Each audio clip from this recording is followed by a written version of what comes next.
Are you saying it was literally big in Japan? Continuous delivery is something that humanity has sort of been doing in various different facets for a long, long time, and it's just, now is the first time it's being applied to software.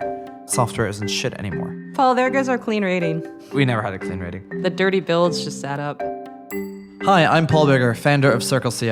I'm Edith Harva, CEO and co-founder at LaunchDarkly. And you're listening to Be Continuous, a podcast about continuous delivery and software development. You can get in touch with us anytime at our Twitter handle @ContinuousCast. The show is brought to you by HeavyBit. To learn more, visit heavybit.com. And while you're there, check out their library, home to great educational talks from other developer company founders and industry leaders. In this episode, we talk about what continuous delivery is and where it came from. Everything from SaaS and test-driven development to lean startups and human evolution. So Paul, where did continuous delivery come from? So this is one of those things that evolved over quite a long time. But I think that the major sort of catalyst of continuous delivery was the fact that we moved to SaaS, and that SaaS now exists. So what was it like before there was continuous delivery? Like, what was it like when you were starting out? The first company that I really worked for was a games company, and I think that a lot of them are kind of in the same place now. But you would release software on a disk that's shipped to customers via stores, and you had to have a gold master at some point. And so we were a startup, so it was quite advanced, and we had a daily build server, and we actually were selling middleware. So we shipped software to those companies, but those companies would ship at the end of the day. They would ship a disk on that went out once.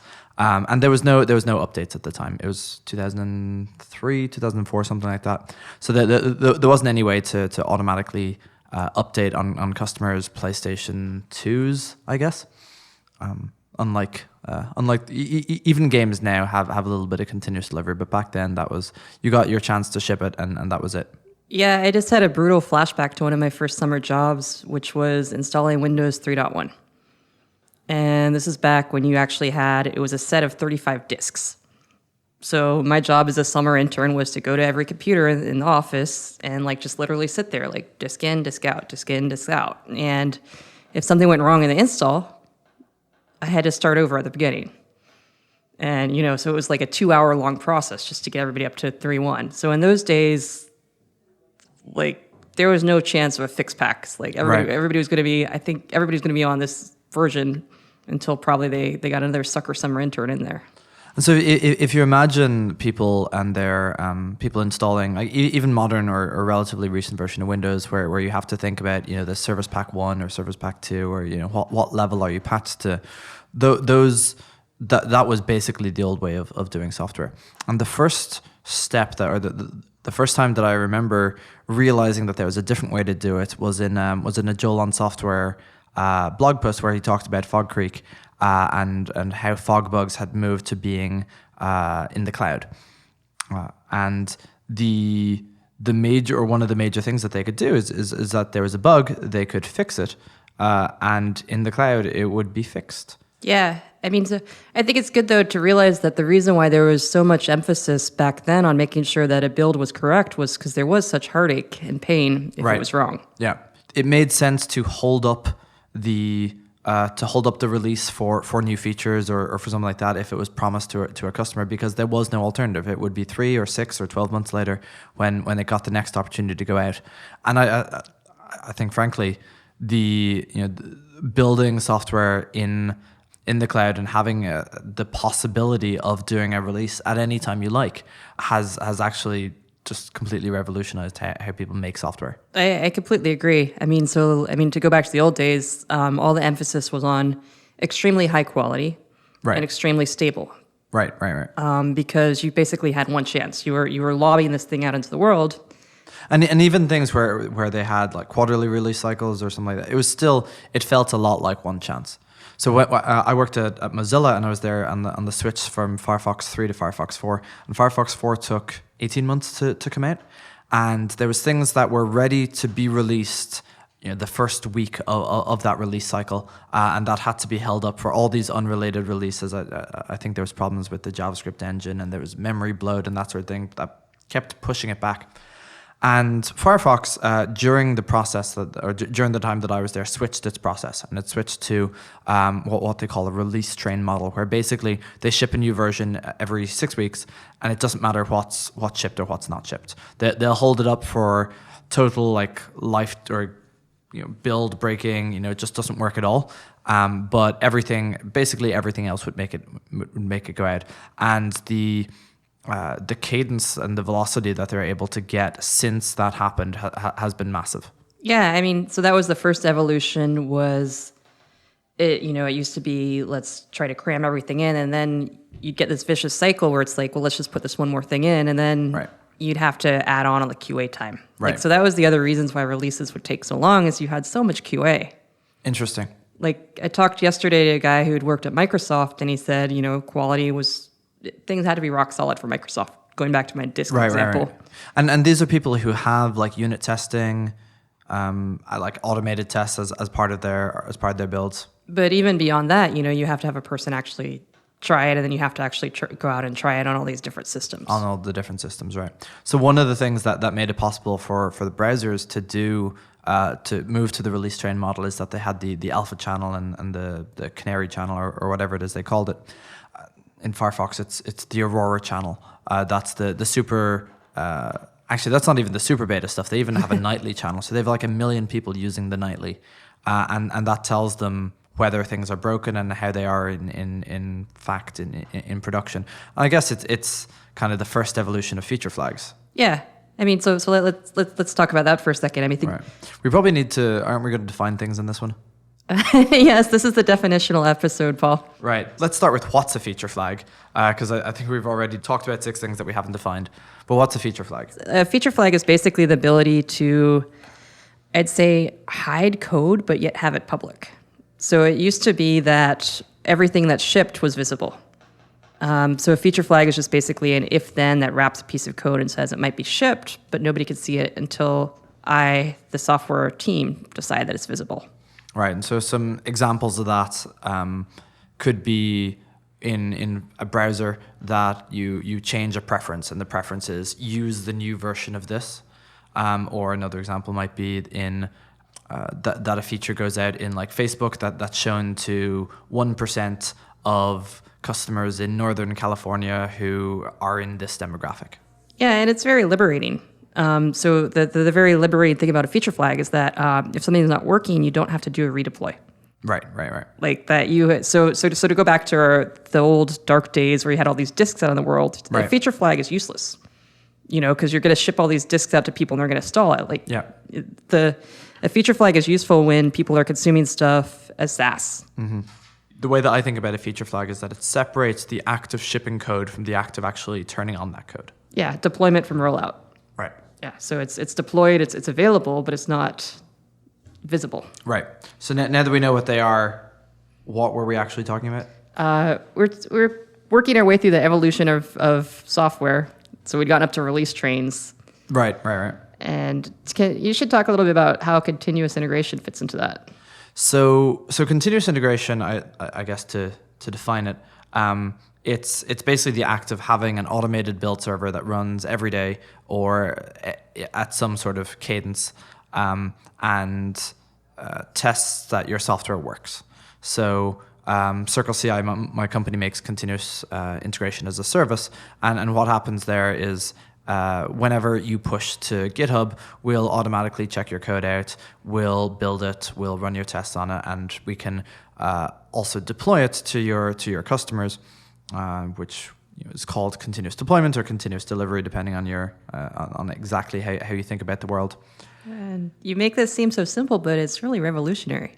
I mean, I remember the days without this. Sure. I mean, I remember we had, in my first job, we had a daily build server. And so we would find out every day whether or not the code actually compiled. Yep. Even though we could get it all compiling on our own machines or some modules of it or whatever compiling on our own machines, there'd be all sorts of build artifacts and dirtiness in the code that meant that just code didn't actually work when it was ready to be shipped to customers. Yeah, or even worse, like I remember it used to be a thing when you broke the build. It was very shameful. Right, yeah. It was kind of, you'd have to sing a song or you'd have to do something embarrassing, and that just doesn't really happen anymore. Right. My co-founder used to forget to add new files to Git. So like it constantly wouldn't work, although it was perfectly working on his machine, but there'd be a file missing somewhere. The classic excuse of, oh, well, it worked on my machine. Exactly, yeah. Yeah, another, I didn't know about builds my first summer job. Not my first summer job, but I had this, I was programming in Visual Basic. Okay. And I was making a war game, basically. Mm-hmm. It was for a defense contractor, and it was trying to justify like a space-based laser versus an airplane-based laser. Like, and if you had all these missiles coming over from Russia, okay, this is a long time ago. Yeah. Like, how many could you shoot down? The thing worked perfectly, locally. And then at the end of the summer, like, they wanted it off my machine. I was just like, oh. Oh, okay, right. You need to put it on a plane or in space or one of those things. No, they wanted my actual like files off my machine. Right. Yes, in order to put it in space or on a plane. No, it was just a simulation. It wasn't. Right. I wasn't actually controlling missiles when I was 19. Right. Though that would have been cool. I had this absolutely terrible release process at this place that I worked at. It was O2, which is a really large phone company in the UK and in Ireland, and I think they got bought by someone recently, but whatever. And they were launching this feature called iMode. And iMode is this massive thing in Japan that completely failed to take off anywhere else, and it was amusing because everyone. Are you saying it was literally big in Japan? Literally, it was big in Japan, and so they tried to launch this in Ireland, and everybody in the whole world knew that this was going to be a failure. But that was how the process worked anyway. And the release process was they had all this code somewhere that was going to be deployed and attached in servers, and when they did that, there's a manual. I was part of the manual team that manually validated with handsets, clicking through handsets manually that this stuff actually worked. There was no automation. The entire release process had to be repeated dozens and dozens of times as they fixed bugs and they reconfigured, and it was just a complete clusterfuck. Everything that you imagine. Paul, there goes our clean rating. We never had a clean rating. Oh, the dirty builds just sat up. When I moved to doing software that had any sort of continuous release cycle, it was liberating because you actually know the path from what you're doing on a day-to-day basis to it arriving at customers, and every developer in the place can know what that path is, and everyone knows like how code actually gets shipped. You don't have to keep it in a continuous state of, maybe one day I'll ship this or whatever. Yeah, I mean, I think to go back when you had these longer and longer and longer release trains, or even pre-release train, people got very lax. Right. Because it just was like, oh, I'm just going to sit in the corner and code away. Right. And sometime in the distant future, it might ship. Right. And then as you're coming towards the end of the quarter, everyone is hammering things out as quickly as possible. And maybe there's a few things that shipped early in the quarter that never got cleaned up or never got, quite ready. What do you mean by shipped right now? So I remember some times where you'd merge something into master because you needed to get it tested, but it wasn't quite production ready. It's out for it's out with the beta testers or something like that. But in order for to actually ship to hundreds of millions of people, you need to remove whatever hacky thing you put in place. Yeah. So I think one of the things that has driven continuous delivery is just the rise of test-driven development. That's interesting. Yes, I mean, I think it's obvious. You end up in a situation where when you're trying to move to continuous delivery, you're saying, oh, I'm afraid, right? And we talked about the fear last week. In order to get past that fear, you need to have automated testing. I guess in the old days, there was manual release cycles and you can't do manual release cycles 10, 20 times a day. It's just not possible. Or you can't depend on having like a fleet, like to go back to the Microsoft example, you can't rely on having 2 QA engineers for every developer.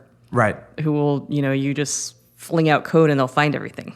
But even with 2 QA developers, you can't have 2 QA developers when you push code every 5 minutes. Yeah.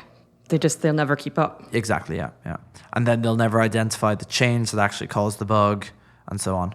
Yeah, so I think the things we've talked about so far are SaaS has unlocked continuous delivery. Test-driven development has unlocked it. What else do you think is really a foundational thing? I guess the other one is kind of this change in customer expectations. Customers, as a fact of some people doing continuous delivery, everyone else has had to do it. So once you start to experience it a little bit, and you start to wonder, like, why do other sites go down for 6 hours on a Sunday night? Like this doesn't make any sense. Why do I have to download new versions of this software versus clicking the update version, or why do I even have to think about this? Yeah.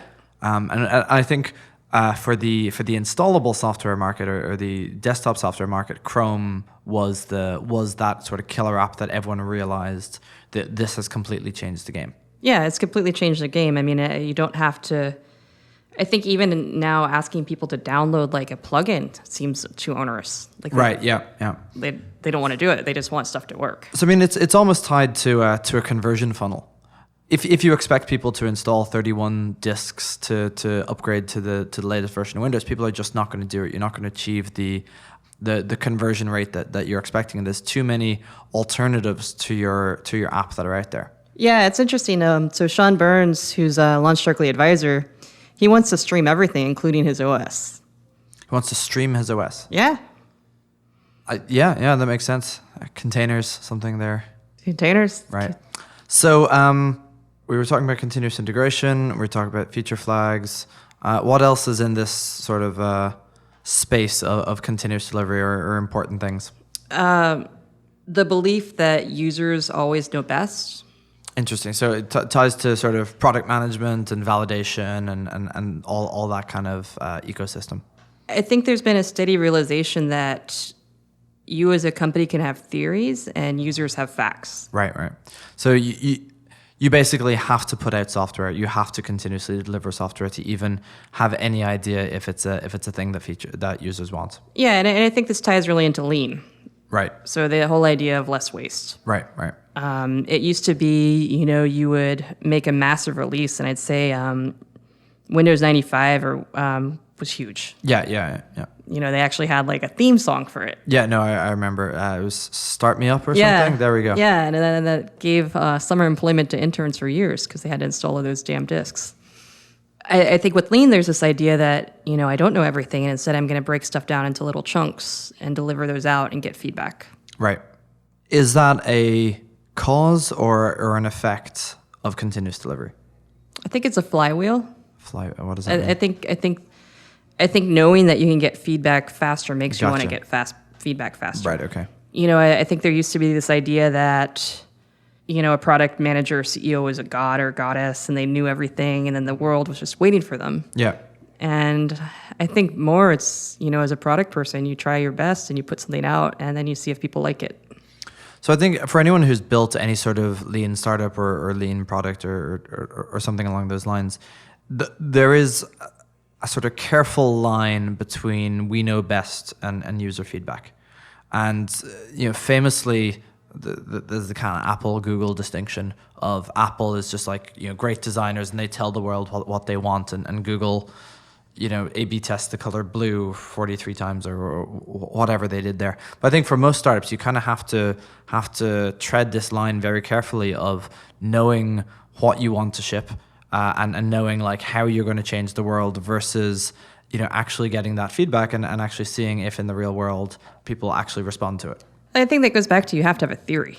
Like right, you have to have a theory that you're testing. Yeah, right. I mean, I don't think any startup can afford to say I'm going to build 10,000 products and ship them all and see which one works. Right. But they can say I'm going to break my idea down into little chunks and iterate and deliver them and see how people like them. Yeah, I mean, and this is the whole genesis of lean versus fat startup. So how did people do lean before continuous delivery? That's a really good question, Paul. I mean, you could still do lean with a weekly or even monthly release. Right, okay. I mean, so I was at an Internet of Things startup, and we did a monthly release. Okay. And every month, so I was the product manager, we would think about, what are we trying to prove this month? Okay. Is it that we want to do better onboarding? Is that we want to try to monetize more? And so you had to keep things along a particular theme or something to manage the complexity of it? It was more, we were small. So Right. So we were small. We were a small startup of 8 people, and I didn't have a huge staff. So I would say, okay, what do I really want to accomplish this month? And it was a really good forcing function. So how did you in the monthly release concept? How do you deal with bugs? Something goes wrong. Oh gosh, so that's part of why. So this goes back to why we had a monthly release. Was it was an Internet of Things company, and we had physical firmware. Mm-hmm. So we had that's what you shipped, actual firmware.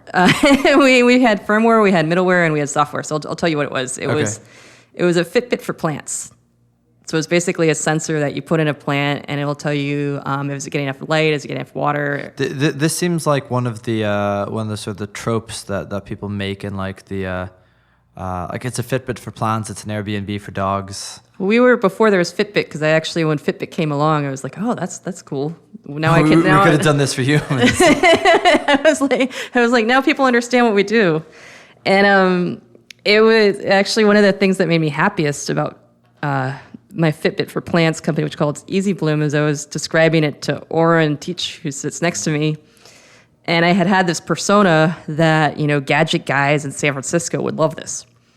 And Oren's like, oh yeah, we had 10 of them at Heroku. We had one in every plant. And I was like, awesome. It made me so happy. It was like when you meet one of your personas, they are exactly right your persona. So I saw this thing in the Science Museum in Dublin, or in the Science Gallery in Dublin, which was a plant that was connected via an iPhone that was sitting in the plant cage with it to the stock price of, I forget what it was, but the equivalent of Home Depot or something, where you would actually buy the plants. And whenever the stock price went down, the plant would be deprived of water, would eventually die, and would automatically order a replacement for itself from the Home Depot, thereby causing stock to go back up. This seems very restaurant at the end of the universe. It was it was totally a science project. It was intended to be sort of amusing and make you think about the world. But I mean, it is very literally a fast feedback continuous delivery cycle. Yeah. Did you read any of the Hitchhiker's Guide to the Galaxy? With the animal that runs around with the fork and knife, like eat me. Oh, the cow in the restaurant at the end of the universe, right? Yeah. Yeah. So back to why we had a month release cycle is because we had actual firmware. And if you've ever shipped something out to a lot of gardeners, like that in and of itself is a feat to get them to use it. Mm-hmm. And then they didn't want to ever update their firmware. Of course not, no. Because it's a pain. Yeah. So we had to have a month-long release cycle, because if we made any change to the firmware, it had to be, good. Okay, but I presume they wouldn't even release it every... We would try to release the firmware as little as possible. Okay. The middleware as little as possible. The website, we had a lot more latitude. Gotcha, okay. And then we had all these units in the field that we had to, so this goes back to continuous delivery. Mm-hmm. We couldn't guarantee that they would be at a certain level of firmware. Right, because they would never be upgraded. They're in a plant somewhere, and no one's going to plug in the USB cord or whatever to their plant to upgrade the firmware. Well, they would do it at their own schedule, which was basically the same as me and my iPhone, which is never. So as you were talking about the plants there, I started thinking about this parallel to sort of evolution and survival of the fittest, and the sort of continuous feedback kind of idea there. It seems that there's kind of it seems like something like continuous delivery is something that humanity has sort of been doing in various different facets for a long time, and it's just now is the first time it's being applied to software. Yeah, I mean, so we touched on this the other day, but newspapers used to be very good at continuous delivery. Like right, they'd have like 3 editions or yeah. Like I think it's a very human thing to just crave the latest and greatest. Right. Like to not want to settle for the past, to want to improve, to want to get better things. I guess it's fairly obvious then that the cost of making those updates is always involved. So I'm thinking here of, they did an update to Star Wars and Apocalypse Now and that sort of thing.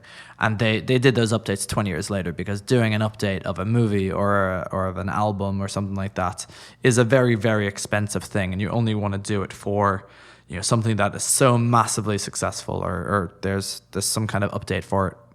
Or there's some kind of demand for that update, or some kind of ROI on the update coming out. Yeah, I mean, so it's fascinating, because who has a huge ROI on software is Wall Street. So I talked to somebody who had been in technology at a Wall Street firm, and I'm not going to say who, but they were doing continuous delivery 10, 12 years ago. Like, they didn't call it continuous delivery, but they were... A lot of Wall Street is just basically trading on proprietary algorithms. Yeah, yeah. And so they were shipping these algorithms like multiple times a day because that's how they made their money. Yeah. If they had a slight edge, they made more money. Right. It reminds me of how the Wright brothers. Have you heard the story about how the Wright brothers, why they got to powered flight first? Because they cared more? No. So this is a really, really interesting story. The Wright brothers were the worst funded of all the companies that were trying to get to powered flight, and there was the original lean startup. Right. They had dozens and dozens of competitors, all of whom were way better funded than them. And basically what they did that was different was they would iterate really, really quickly. Yeah. So they would try an experiment, the plane would break, they would fix it and try again, like multiple times a day. Whereas their competitors could, release once I say release, but release once a week or try a new experiment once a week or once a month. And so continuous delivery is the thing that made the Wright brothers, who otherwise just wouldn't have had a shot at all at being the first to powered flight. They were the ones who got there first. Yeah, and I think continuous delivery is really what it really unlocks is just more iteration. Right. I think iteration is basically at the core of success and innovation anywhere that innovation is going to be required. Yeah, and I think that's really key, and we touched on this in the past episode. There's some places like Wall Street where innovation it is very much right. It's life or death, or millions or trillions of Sure. dollars. Yeah. Like if you same diff. But and then there's other places where you really don't want innovation. Like when I go to pump my gas, I just want the gas to come out.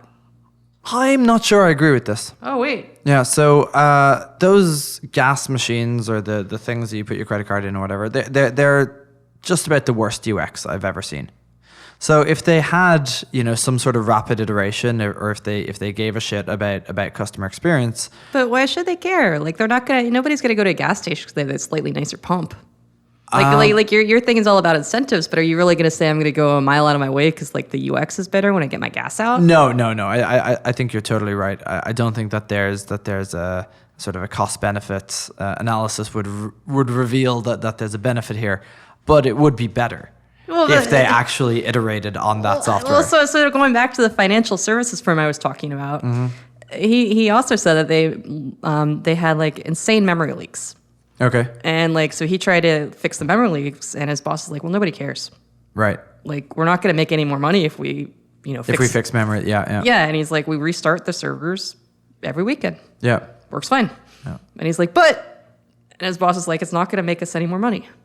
So everything in software is a trade-off. Like right. you could skew towards innovation and go towards continuous delivery, or you could say, nobody's going to buy more gas if like that gas station has a new UX every 5 minutes. Well, theoretically they could. Theoretically, people could A/B test their UX and try to offer messages to suggest that they fill it up fully or that they upgrade to explain to them why the higher octane. I actually know nothing about cars. I've never owned one, but higher octane something is better. So wait a second. You made fun of me for not updating my phone, and you've never owned a car. Oh yeah, no. I have a life philosophy of owning as few things as possible. I have a bike, a phone, a computer, and a bed. And I think everything else I could live without. My bicycle was stolen this weekend.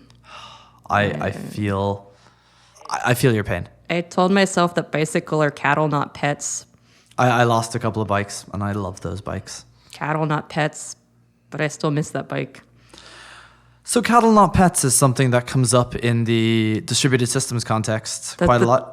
Yeah. And I guess in continuous delivery as well. So what effect has the fact that we're all making distributed systems now versus a piece of downloadable software? What effect has that on the rise of continuous delivery? Well, that's specifically why I kind of try to make that joke. Is that I think a lot of continuous delivery is the belief that hardware is disposable, that you don't have to run your own data center to get good hardware, to get good software out there. So the rise of the cloud is why is that a catalyst exactly? There used to be this theory that you had to be very vertically integrated, for lack of a better word. Okay. Like that you used to have to, even after you bought into SaaS, you would still have your own data center to run everything. Like Salesforce. Yeah, like Salesforce. And I will call out Salesforce as they were the first company to explicitly get people to buy into the idea that software in the cloud was a good thing. Okay. Like that was their original logo. Yep. Still their logo. Yeah. But now they emphasize the cloud more a lot. It used to just be the software with the slash through it. Yeah. And then people had this belief that also meant no more software salespeople, and that was completely wrong. Right. So, I mean, what do you think about it? So I think fundamentally, without the ability to use, I guess it is hard to update a monolith. Yes. And fundamentally, the relationship or the thing that is created by SaaS is essentially you have a bunch of outsourced services, whether it's your hardware provider or your infrastructure provider or your payment provider or your database provider or whatever. They're all just separate services, separate departments with kind of defined interfaces. And the rise of services, I think, is one of the major catalysts of continuous delivery. Yeah, I completely agree. I mean, it used to be you had to be very vertically integrated. Like back to my Internet of Things plant company. Right. We built our own billing system, not because we wanted to. What year was this? 2009. In 2009, you built your own billing system. Well, we tied into PayPal, but we still had to keep track of who would subscribe to what. Right. Okay. Yeah, I understand. Oh. Like, because we tried to upsell people to different services. And funny side story, I love testing. What I found is that if we put a PayPal logo on, people were much less likely to buy from us. Interesting. And this is in 2009, so things might have changed. So I tested with and without a PayPal logo when people checked out. Yeah. And what people said was that the PayPal logo, because I asked them, it made them think that we were flaky or fly-by-night company. Yeah. That we weren't able to process our own credit cards. Yeah. Because at the time, in 2009, there were a lot of flaky companies who used PayPal. I read a similar thing by Patrick McKenzie, and for, I forget whether it's his bingo card company or one of the other companies that he has, but they had a PayPal logo, and he added a Google Wallet logo. Or Google Payments logo or whatever it was, and it increased conversion across the board, except it didn't increase. No one actually used Google Payments, but it increased conversion across the board. Oh, funny.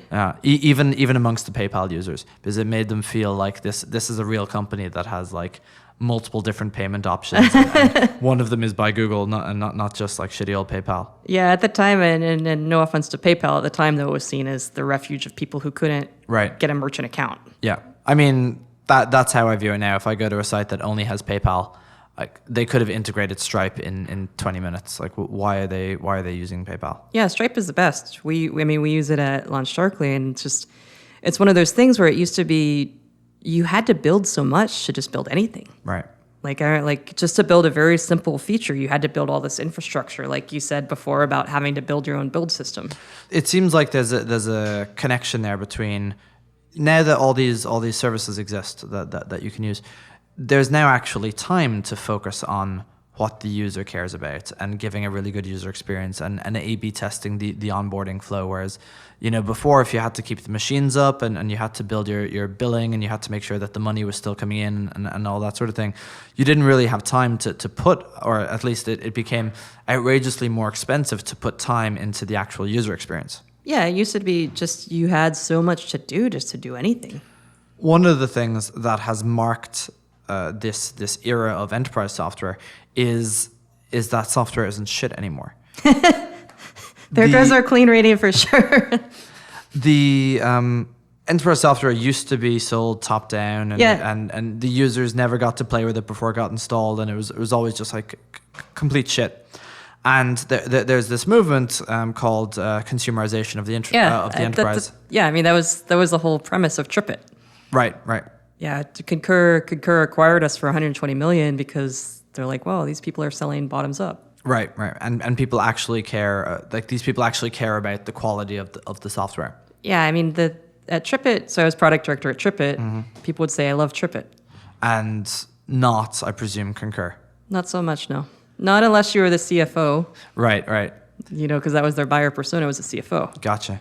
So presumably, the reason that there's an overlap between the rise of kind of SaaS enterprise software and the continuous delivery being a thing that people want in the enterprise is that high quality software is, or high usability in particular, but I think high quality is a more general case, has become in demand since users started getting used to like really high quality software in the consumer space. So I guess kind of my thesis, and maybe I think this might be a topic for another show, is so right now continuous delivery is the hotness. Okay. And at least that's my thesis, that what you said is innovative companies want to be doing continuous delivery. Yeah. So is this a fad? Are we going to see a backlash? I mean, I think that's the topic for future. Yeah. I think we can deal with it now. No, there's not going to be a backlash. It's just going to become the status quo. So I'm going to go pump my gas at a gas station that is continually updating the UI. They're definitely going to be continuously updating the UI because they don't want to, when they eventually have a new BD deal that means that they have to sell ads or something on the gas pump or in flashing lights, they're not going to want to send humans out with their USB sticks to upgrade it. I don't think it's in the short term, but I don't think we're going to see any backlash against continuous delivery as a concept. We're already seeing backlash against SaaS and against things that have like auto upgrading, security flaws. Basically, I think that if people back away from SaaS or back away from things with various security vulnerabilities, they're going to try to say, how do we get continuous delivery to keep working in the model that we're in? Wow. That's a really broad statement. And this is why I like talking to you, Paul, is you lay out this brave new world, and I like thinking about it. Well, the problem I have is I don't actually understand the old world all that much anymore. So living in San Francisco, it's everything is kind of this brave new world. I don't own a car because it's on demand. I don't own a car. Well, right. But when you get city car share, you still have to go to the gas station. Sure. But I guess what I'm saying is more around living in the future. You rent cars by the hour, or you press a button in your app, or your something comes in your watch, or whatever it is. Well, the streaming world. I mean, so that's my whole thing. That it used to be like I had a Lonely Planet guidebook for San Francisco. Right. Now there's Yelp. Yeah, or just the internet in general. Well, just the internet in general, where there's continual updates and you don't have to have a physical artifact. Right. Or I remember when I would tape songs I liked off the radio. Oh, wow. No, I remember that in high school. Yeah, because otherwise you didn't know when you would hear it again. And now if you hear a song, if you're out and you hear a song you like, you just you SoundHound it and you download it. Okay, I haven't heard of that one. SoundHound is a Shazam? Yeah. Okay. So on that note, there's a backlash happening against Apple Music in the last couple of days. There's always a backlash in Apple Music. It's just like, what is the current? Right. I mean, there's the whole U2 thing because nobody wants Irish people on their. That's right. And then there was the whole Taylor Swift thing, and yeah, like Apple Music is continually like, who can we piss off this week? So I was going to try to make it about continuous delivery since I think that's what this show is about. The Apple is one of the least continuous delivery companies out there. How can you say that when they forced U2 on everybody? Didn't it take him a while to sort of step back from that? It was like weeks before you could even release, or you could not have U2 on your. I still have U2. Well, that might be. I do as well. I don't actually know how it got there, but it's there. They delivered it. They just don't. So there's continuous delivery, but they don't know how to roll it back. Right. I think there's a whole show to be told about rollbacks and that kind of thing, and that's probably something not to get into now. What else was there in the kind of overall state of things you need to know about continuous delivery? So we talked about things that fueled it, which was the moving away from installing software, the moving away from having to own a platform, right? The rise of test-driven development, the belief of lean, that trying out little units of value was better than big units. Yep. And then there was SaaS, and there was Salesforce, and there's always Apple. Yeah, I think that's the majority of how continuous delivery got to where it is. Yeah, I think continuous delivery, and I think you put it very well. people demanding more. Like you said, people demanding more from their software. Like people demanding a better experience, faster, quicker now. Yeah. So that was tied to the consumerization, the enterprise, the rise of actually useful enterprise software and not shit. Yeah, or just, and I think what fueled the consumerization of enterprise is people saw all the wowy consumer products and said, why am I going to work every day with this thing that's awful? Right. I think that's all we have time for today, Paul, but we're excited to hear from more of our listeners about what they think about the show. And you should tell them about our new Twitter handle. We are at Continuous Cast. All right, at Continuous Cast, twitter.com. And we want to hear what you guys want to hear us talk about. Thanks for listening to this episode of To Be Continuous, brought to you by HeavyBit and hosted by me, Paul Bigger of Circle CI, and Edith Harbaugh of Launch Darkly. To learn more about HeavyBit, visit heavybit.com. While you're there, check out their library, home to great educational talks from other developer company founders and industry leaders.